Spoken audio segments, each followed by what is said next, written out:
और जिस तरह से हम देख रहे हैं कि लगातार यहाँ पर एक तरह से न्यूक्लियर पावर बनने की कोशिश ईरान कर रहा था, जिसे कि इजराइल को नामंजूरी थी। साथ ही साथ अमेरिका ने तो अब तो 3 प्लांट्स को ध्वस्त कर ही दिया है। तो ऐसे में इन प्रोजेक्ट्स के डिमोलिश होने के बाद आपको क्या लग रहा है, क्या ईरान के इरादे कम पड़ जाएंगे? क्योंकि ईरान ने साफ कह दिया है वो अभी रुकेगा नहीं, और कहीं ना कहीं जो इसका ये न्यूक्लियर प्लांट है वो दूसरी जगह शिफ्ट कर दिया गया है और वहां पर काम चलता रहेगा।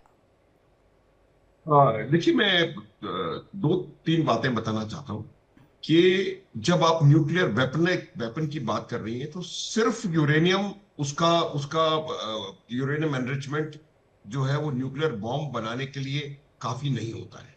उसके लिए आप देखिए, आपको बहुत चीजें जरूरत पड़ती है। आपने एनरिचमेंट उसका कर भी लिया है, फिर उसमें डेटोनेशन के लिए आपको कोई सिस्टम चाहिए, और उसके अलावा जो जो जो जो चेन रिएक्शन को स्टार्ट करने के लिए, तो ये बहुत सारी चीजें होती है। और अगर मान लीजिए हम इस बात को, ईरान की बात को मान लेते हैं कि उन्होंने एंटिसिपेट किया था इस प्रकार के हमले को और उन्होंने यूरेनियम कहीं और शिफ्ट कर दिया था, लेकिन अब क्या उनके जो जो इंफ्रास्ट्रक्चर में नुकसान हुआ है, जो उनके सेंट्रीफ्यूजेस को लगभग लगभग खत्म कर दिया है इजराइल और अमेरिका ने मिलकर के, और जो उनके साइंटिस्ट को इतनों को एलिमिनेट कर दिया है, और जो कई किस्म की जो उनकी चीजें, तो दोबारा उस फैसिलिटी को रिक्रिएट करने में समय लगेगा। ये बात आप मान लीजिए कि वो कम से कम, गीतू, कम से कम 10 साल पीछे चला गया है ईरान जी। अपने वेपनाइजेशन के उसमें। लेकिन जो आपका प्रश्न है उसका जवाब मैं देना चाहता हूं। आपने कहा कि क्या इससे ईरान अपना ये छोड़ देगा? ईरान नहीं छोड़ेगा। दोबारा इसको प्रयास करेगा कि किस प्रकार जल्दी से जल्दी इसको रीइंस्टेट कर सके अपने पूरे सिस्टम्स को, और फिर वो अपना जो जो उनका काम है वो करना शुरू कर देगा। एक बात हमको मालूम होनी चाहिए कि उनके पास हथियार था नहीं। हम्म। वो बनाने की जी। के करीब आ चुके थे, हम्म। लेकिन उसका अर्थ ये नहीं होता है कि हम्म। उसके पास हथियार था और आप उस पर हमला कर दें। जो उन्होंने इराक के साथ किया था, वेपन ऑफ मास डिस्ट्रक्शन, लगता है अमेरिका का वही चाल यहाँ पर चल रही थी। और मेरे हिसाब से ये बात जो है वो ठीक नहीं है, और इसलिए ईरान को हक है हम्म। अब कि वो दोबारा अपना परमाणु कार्यक्रम शुरू करे। कब कर पाएगा, कैसे कर पाएगा, अमेरिका को करने नहीं देगा या नहीं देगा, इसराइल क्या करेगा, जी। ये बात सोचने की है। लेकिन विश्व के, गीतू, बहुत सारे देश आज ईरान के साथ आ गए हैं। ईरान के विदेश मंत्री जो है वो पुतिन से बातचीत कर रहे हैं। चीन ने बता दिया है, ये तक कह दिया है कि हम अपने न्यूक्लियर वेपन्स देने को तैयार हैं। I think this is a very big statement. तो ये बहुत बड़ा उनको, उनके पास सपोर्ट है, और ये उनका ये जो कार्यक्रम है ये बंद होने वाला नहीं। बिल्कुल। और हमारे साथ इस वक्त रक्षा विशेषज्ञ रिटायर्ड कर्नल संजीत सिरोही जी भी जुड़ गए हैं। संजीत सर, आपका बहुत बहुत स्वागत है इंडिया डेली पर।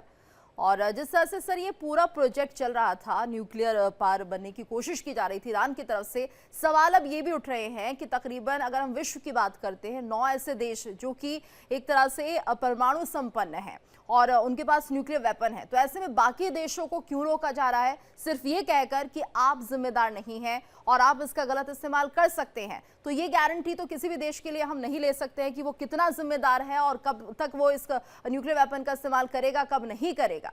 तो ये सब जो भूमिका बनाई जा रही थी, आखिर इसके पीछे की वजह क्या है और इसको लेकर किस तरह की आलोचना इस वक्त विश्व में हो रही है? देखिए, जो अभी जनरल माथुर साहब कह रहे थे, मैं उनकी बात से पूरा सहमत हूँ। अमेरिका ये जो कहना कि जी ये देश न्यूक्लियर बॉम्ब बना सकता है और ये देश नहीं बना सकता, उसकी कोई परिभाषा नहीं है जो कि इंटरनेशनल लॉज में कोई मानी जाए। अगर ईरान न्यूक्लियर बॉम्ब नहीं बना सकता तो मेरे हिसाब से उससे ज्यादा तो पाकिस्तान को नहीं देना चाहिए था जी। बनाना न्यूक्लियर बॉम्ब। ठीक है, तो ये जो है अमेरिका का ये कहना, अमेरिका का जो बेसिक इंटरेस्ट है वो ये है कि किसी तरीके से, जिस तरीके से इराक में सदाम हुसैन को फांसी लटका के और इराक के ऊपर पूरा उथल पुथल कर दिया अमेरिका चाहता है, उसी तरीके से ईरान को भी उथल पुथल कर दिया जाए, उसके ऊपर डोमिनेशन। कोई भी अमेरिका की आप कहीं पे भी पॉलिसी देखें, कोई भी अगर रजीम, कोई भी सरकार अगर अमेरिका के सुर में नहीं बोलती है तो पहला काम उनका जो ये होता है कि या तो डायरेक्टली डीप स्टेट के थ्रू या जो है इस तरीके की कार्रवाई करके वहां की रजीम को चेंज करो और वो रजीम लेके आओ जो अमेरिका की हाँ में हाँ मिलाता रहे। अभी दूसरा सवाल ये उठता है कि क्या लेवल ऑफ डिस्ट्रक्शन उस लेवल तक किया गया है कि ईरान जो है अब आगे न्यूक्लियर बॉम्ब नहीं बना पाएगा? मुझे अभी इस तक के कोई पुख्ता प्रूफ नहीं आए हैं कि कितना डैमेज हुआ है। यूरेनियम की खबर ये है कि यूरेनियम उन्होंने ऑलरेडी शिफ्ट कर लिया था, क्योंकि ईरान को पता था कि ये जो एक स्टेज में अभी तो इजराइल हमला कर रहा है जिसके पास बंकर बस्टर बॉम्ब नहीं है, लेकिन किसी की ना किसी स्टेज पे बंकर बस्टर बॉम्ब से जो है अमेरिका हमला करेगा। तो वो उन्होंने अपना जो 600 केजी कहते हैं या 400 केजी जितना था उसको जो है शिफ्ट कर लिया।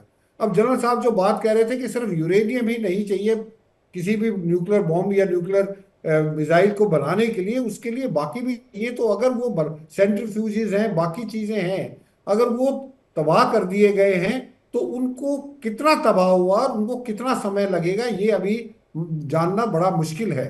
अभी दूसरा सवाल आपका ये आता है कि क्या जो है अमेरिका या जो बाकी कंट्रीज हैं उन्हीं को हक है न्यूक्लियर बॉम्ब बनाने का?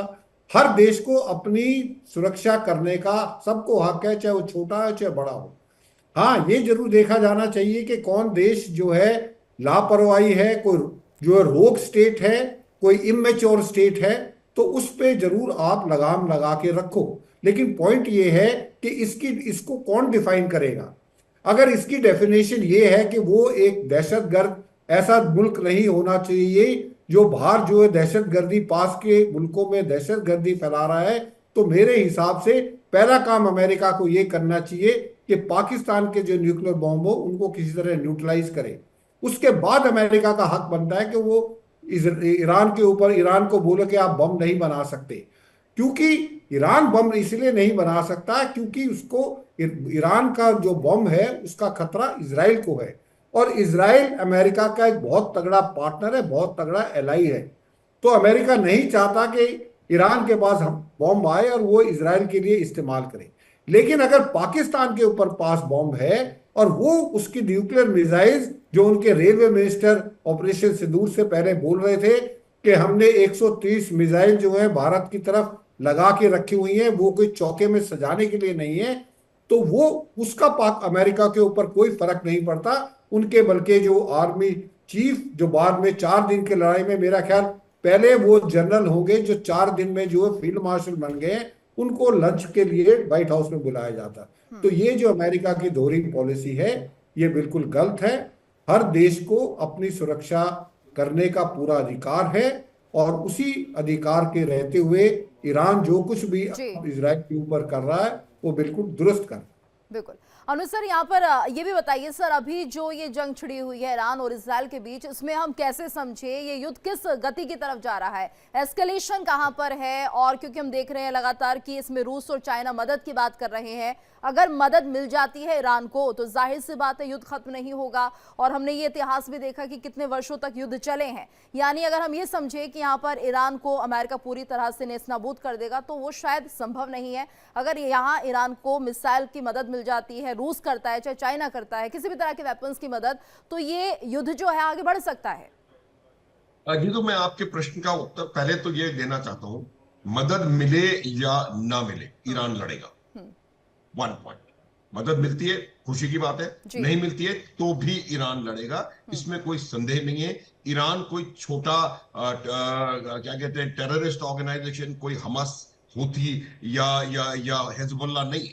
ईरान एक शक्तिशाली देश है, उसके पास एक well trained battle hardened army है। बैटल हार्डन्ड इसलिए कह रहा हूं, लेकिन सर ये भी कहा जा रहा है कि जितनी मिसाइलें होनी चाहिए थी वो अब खत्म हो रही हैं। 2 हफ्ते में पूरा एक तरह से मानिए ईरान के वेपन्स खत्म हो जाएंगे। ये आकलन है, ये हम नहीं कह रहे, ये लगातार जो एक्सपर्ट्स बैठते हैं उनकी तरफ से। ये आकलन है। मैं भी इस आकलन से इत्तेफाक किसी हद तक रखता हूं, लेकिन मैं इतना बताना चाह रहा हूं कि हम जब आप हमस जो कि छोटे से इलाके में है उसको 1.5 साल से खत्म नहीं कर पाए, तो आप किस तरह से सोच रहे हैं कि आप ईरान जैसे बड़े शहर, बड़े देश को, जो कि एक बहुत पुरानी सभ्यता है, जिसके पास एक बहुत जबरदस्त आर्मी है, बैटल हार्डन्ड आर्मी है, इराक के साथ 80 से 88 तक 8-9 साल तक उन्होंने लड़ाई लड़ी है, बहुत वेल ट्रेन्ड है, वेल इक्विप्ड है, उनके से ये बहुत आसान नहीं होता है। तो ये पहली बात तो उनको मदद आएगी। चाहे कोई डायरेक्टली इन्वॉल्व ना हो। जब कोई देश ये कह सकता है कि हम उनको जी। परमाणु हथियार देने को तैयार हैं, तो फिर आप क्या सोच रहे हैं कि मदद वो नहीं करेगा? मदद आएगी, पहली बात। दूसरी बात यह है कि अगर इसराइल और अमेरिका समझते हैं कि उनको पूरी तरह से दबा करके और 2 4 5 10 हमले करके उनको इस प्रकार से उनको घुटनों पर लाया जा सकेगा, वो पाकिस्तान भी नहीं है। वो पाकिस्तान में और ईरान में जमीन आसमान का अंतर है। तो ये मेरा मानना है कि ये लड़ाई अभी चलने वाली है। अब दायरे की जब आप बात कर रही थी गीतू, तो दायरे का मैं बताता हूं कि ये लड़ाई ईरान भी नहीं चाहता कि वो अमेरिका के एसेट्स के ऊपर डायरेक्टली हमला करे।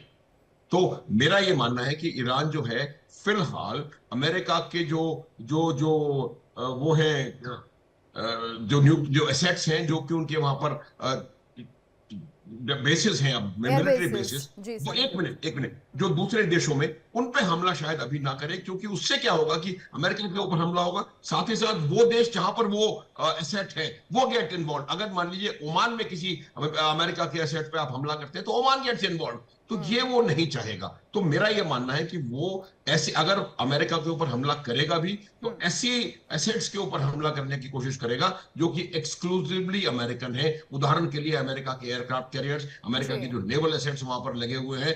और तीसरी चीज है कि वो अपना इसराइल के ऊपर हमला और इंटेंसिफाई करेगा और बेहतर तरीके से करेगा, क्योंकि सारी लड़ाई, जैसे कि कल वो बता रहे थे, सारी लड़ाई इसराइल की वजह से है। और इसराइल क्योंकि अमेरिका का एक शो केस है मिडिल ईस्ट में, इसलिए सारी लड़ाई उसकी वजह से। तो इंटेंसिटी इसराइल पर हमलों की बढ़ने वाली है। जी।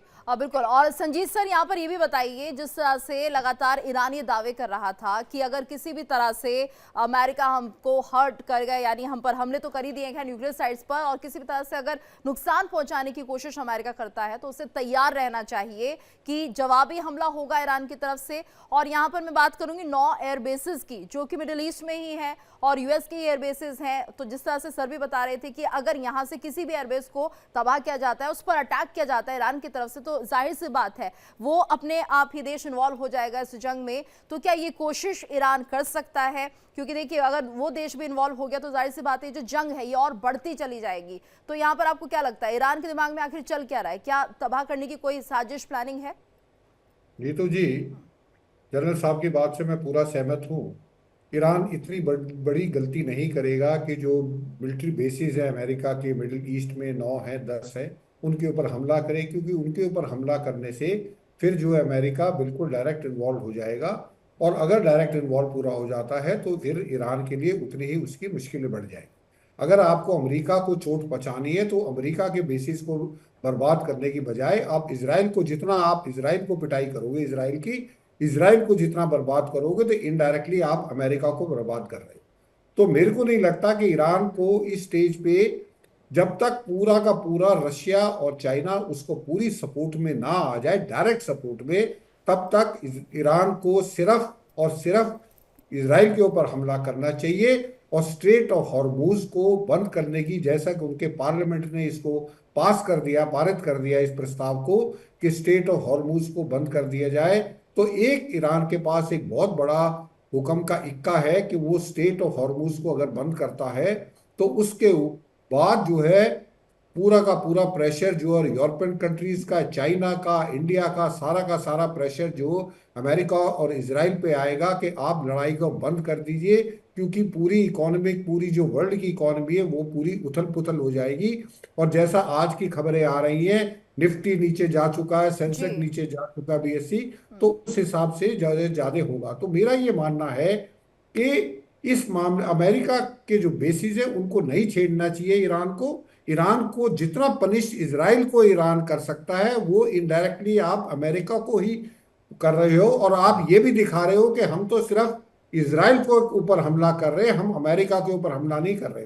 बोलने के लिए आप जो मर्जी बोलते रहे, उससे ईरान को ज्यादा फायदा रहेगा, जी। उससे ईरान ज्यादा दिन लड़ सकेगा, और उससे ईरान जो है, इसराइल जो कि मेन आर्किटेक्ट है पूरी इस लड़ाई का, उसको ज्यादा से ज्यादा नुकसान पहुंचेगा। गीतू जी। जी अनु सर, और ऐसे में यहाँ पर ये भी देखना होगा, हूती की तरफ से भी एक धमकी दी गई थी अमेरिका को कि अगर आप जिस तरह से ये कार्रवाई की गई है तो इसके लिए अब जवाबी कार्रवाई के लिए तैयार रहिए। जो रेड सी है वहां पर अमेरिका के जो शिप्स होंगे उन पर वार किया जाएगा, उन्हें उड़ाने की कोशिश की जाएगी। कितना संभव हो पाएगा ये?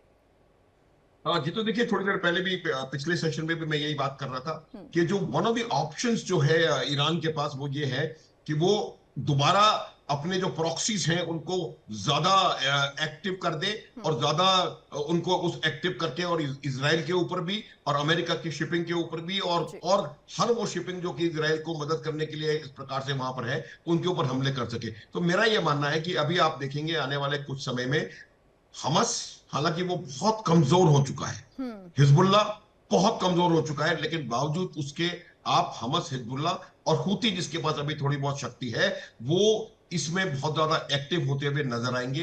ये एक अच्छा ईरान के पास ऑप्शन है और मैं आपको बता सकता हूं कि ये ऑप्शन साथ साथ इजराइल पे हमले करने के साथ साथ अगला जो ऑप्शन वो करेंगे वो ये करेंगे। जहां तक हॉर्मुज का सवाल है, मैं ये कहना चाहता हूं कि स्टेट ऑफ हॉर्मुज से अगर बाकी देशों को नुकसान है तो उससे बहुत ज्यादा इकोनॉमिक नुकसान ईरान को स्वयं होगा, क्योंकि अगर उनका खुद के वहां से ऑयल, क्योंकि ईरान की economy to a large extent गीतू इनके ऊपर ऑयल इकोनॉमिक ऑयल के पेट्रोल डॉलर के ऊपर डिपेंडेंट है, तो वो उसको भी नुकसान होगा। तो पहली बात, क्या वो इसको करना चाहेगा, और करना भी चाहेगा तो वो किस प्रकार से अपना खुद का नुकसान, क्योंकि आज की परिस्थिति में उसको खुद को इस एक्सपोर्ट ऑयल से जो पैसा आ रहा है उसकी आवश्यकता है, और अगर वो भी उनको भी, तो ये निर्णय आसान नहीं होगा। देखिए, इस जो स्टेट ऑफ हॉर्मुज में जो वेस्ट एशिया की पेट्रो स्टेट्स कहलाती हैं, पेट्रो स्टेट जैसे ईरान खुद, Iraq, Kuwait, Bahrain, Qatar, UAE, Saudi Arab, ये तमाम इसके ऊपर निर्भर हैं और उनकी इकोनॉमी का मेजर हिस्सा ऑयल के ऊपर निर्भर है। लेकिन कुछ देशों ने, सऊदी अरब ने, इराक ने, इन्होंने पाइपलाइंस डाल दी हैं और ये इसको स्टेट ऑफ हॉर्मुज को अवॉइड करके अपने अभी भी अपना ऑयल इंटरनेशनल मार्केट में भेज सकते हैं। लेकिन जो असल नुकसान होगा वो ईरान को स्वयं भी बड़ा नुकसान होगा। बिल्कुल सर, इस पर चर्चा जारी रहेगी। इस बीच एक बड़ी खबर आ रही है, इजराइल ने ईरान पर फिर से हमला किया है। तो ईरान के 6 एयरबेस पर बम बरसाए गए हैं। देखिए, बड़ी खबर, इजराइल ने ईरान पर हमला कर दिया है। ये बड़ी जानकारी, ईरान के 6 एयरबेसेस पर बम बरसाए गए हैं। जो जानकारी में मिल रही है, इजरायली हमले में ईरान को भारी नुकसान पहुंचा है। तो लगातार ये हमले किए जा रहे हैं और ऐसे में 15 फाइटर जेट्स और चॉपर तबाह करने का दावा भी इजराइल कर रहा है। तो एक बार फिर से ईरान पर अटैक किया गया है। इजराइल ने ईरान पर फिर से हमला किया है जिसमें बड़ा नुकसान हुआ है ईरान को। ये जानकारी सामने आ रही है, 6 एयरबेसेस पर बम बरसाए गए हैं। तो इजरायली हमले में ईरान को भारी नुकसान पहुंचा है, ये बड़ी जानकारी सामने आ रही है। अपने दर्शकों को हम बता रहे हैं, 15 फाइटर जेट और चॉपर तबाह करने का दावा यहाँ पर इजराइल कर रहा है। एक बड़ा नुकसान ईरान को यहाँ पर होता हुआ दिखाई दे रहा है। तो जिस तरह से हम देख रहे हैं कि देखिए किस तरह से ये जो पूरी गतिविधियां चल रही हैं और ये जंग चल रही है, ऐसे में यूएस का ऑपरेशन मिडनाइट हैमर भी, जिसका जिक्र हम लगातार करते हैं, तो 25 मिनट में 3 परमाणु यहाँ पर अटैक किए जा रहे हैं। 7 स्टिल्थ बॉम्बर्स का भी इस्तेमाल किया जा रहा है। और ऐसे में देखिए अनुज सर, यहाँ पर ये जो हमले किए जा रहे हैं, इजराइल अभी नहीं रुक रहा है। उन्हें लग रहा है कि हम ईरान को किसी भी तरह से कमजोर करें और एक बार फिर से कोशिश, 6 एयरबेसेस तबाह कर दिए गए हैं। जी तो देखिए, इजराइल का और सबसे बड़ा एडवांटेज क्या है? इजराइल का मेजर एडवांटेज ये है कि ईरान की जो एयर स्पेस है, ईरान के एयर स्पेस पे पूरा उनका कंट्रोल है। जब एयर स्पेस पे कंट्रोल होता है तो इस प्रकार की लड़ाई में, जो कि नॉन कॉन्टैक्ट वॉर है और आप दूर से 1500 किलोमीटर दूर से एक दूसरे के ऊपर हमले कर रहे हैं, तो उसमें एयर स्पेस का महत्व सबसे अधिक होता है, क्योंकि आपकी जो चाहे मिसाइल हो, चाहे वो एयरक्राफ्ट हो, चाहे वो और किसी किस्म की बम्बार्डमेंट हो, वो सब एयर स्पेस का प्रयोग करती है। तो जब तक ईरान के एयर स्पेस का कंट्रोल इजराइल के हाथों में रहेगा, तब तक उनके लिए बड़ी आसानी से वो ईरान के ऊपर लगातार हमले करते चले जाएंगे। अब मेरा मानना यह है कि अब ईरान को अपने एयर डिफेंस एसेट्स को और पुख्ता करने की जरूरत है। और अभी जो उनके विदेश मंत्री पुतिन के पास गए हुए हैं, वो वहां पर जाकर के निश्चित रूप से इस बारे में बात करेंगे। और मुझे लगता है कि जब तक ईरान अपने एयर स्पेस को किसी प्रकार से वापस न ले ले या उसका थोड़ा बहुत कंट्रोल अपने पास न कर ले, तब तक आसानी से ईरान, और आप देखिए स्टेल्थ बॉम्बर ठीक है, फिर भी किस प्रकार से 39,000 किलोमीटर उड़ करके एक जहाज उधर से आया, मिसौरी से, अमेरिका के भी बिल्कुल सेंटर से, और वो आकर के ईरान में हमला करके चले गए। तो ये तमाम चीजें इसलिए हो पा रही हैं कि पहले उन लोगों ने इस बात का यकीन किया कि वो total air domination, air space को टोटली कंट्रोल करें, न केवल वहां की बल्कि जो बाकी एन रूट कंट्रीज हैं उनको उन्होंने अपने अपने कॉन्फिडेंस में लिया। अब आप देखें कि जॉर्डन की एयर स्पेस इसराइल इस्तेमाल कर रहा है, सऊदी अरब के एयर स्पेस का इसराइल इस्तेमाल कर रहा है। ये तमाम जो चीजें आप देख रही हैं उसकी वजह से वो जी बिल्कुल। और जिस तरह से हम देख रहे हैं कि ईरान के विदेश मंत्री मॉस्को पहुंचे हुए हैं, रूस से मदद की दरकार जरूर होगी, पुतिन के साथ ये बैठक हुई है, और ऐसे में क्या माना जाए, क्योंकि कहा यह भी जा रहा है कि जो रूस है वो कूटनीतिक तौर पर तो मदद कर सकता है ईरान की, लेकिन अगर बात की जाए वेपन्स के लिहाज से तो शायद उतनी मदद नहीं मिल पाएगी जितनी ईरान ने उम्मीद लगाई है। क्या लगता है सिरोही सर, क्या कहेंगे इसको लेकर? देखिए गीतू जी, ये जो गए हैं फॉरेन मिनिस्टर ईरान के, वो उनसे जो है बातचीत करने गए हैं। उनकी जो है, क्योंकि इन दोनों की आपस में स्ट्रेटेजिक पार्टनरशिप है, और उनके बाद जो है क्या हथियार की जरूरत है, क्या हथियार रशिया दे सकता है, रशिया नहीं दे सकता तो क्या चाइना के थ्रू हथियार आ सकते हैं, तो ये सब चीजों पे बात होगी। और जैसे जनरल साहब बैठ रहे थे, पहला काम उनका ये है कि उनको एयर डिफेंस अपना सिस्टम S-400 वगैरह रशिया से इमीडिएटली मांगनी चाहिए और रशिया को इमीडिएटली देना चाहिए।